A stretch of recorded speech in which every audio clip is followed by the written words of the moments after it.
Assalomu alaykum hurmatli obunachilar. Mana navbatdagi oshxona mebel jihozimizni topshirdik. Akrillar bo'ldi. Xudo xolasa ko'rib baho berasizlar. Tepa pastlari turoyskiy akril, o'rtasi ham turoyskiy akrildan bo'ldi.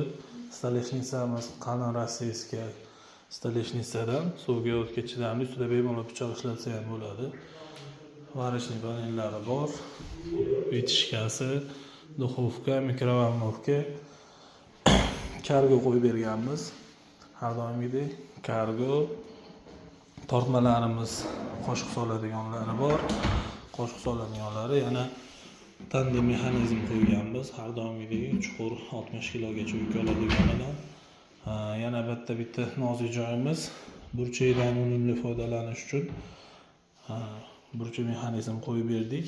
Keyin bu yerda duxovka o'ntirda ishlari borligi uchun bemalol kirib ichida ish qilgani, santexniklarga ham qulay bo'ladi, ishlagani qo'yib berdik. Suvlar endi ulanadi. Yana bitta har doimgidek o'sha 5 trendda bo'lgan mo'ykamizdan qo'ydik. Buni tepasida sushilkalari bor. Pinalimiz, har bitta tagida podsvetkalarimiz bor. Bular pult orqali boshqariladi. Pult orqali boshlansa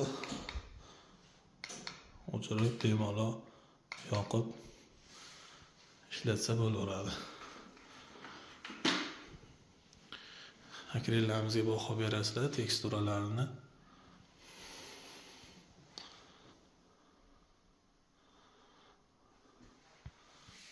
Tepa eshiklarimiz har biri push mexanizm bo'lgan, bossa ochiladigan teponlar qo'yib berdik.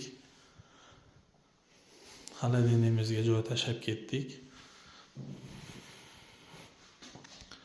Kimga shunaqa xizmatlar kerak bo'lsa, bemalol murojaat qilaverasizlar. Chiroyli qilib sizlardan uylaringga moslab proyektlarini chizib hisoblab beramiz. Rahmat e'tibor uchun.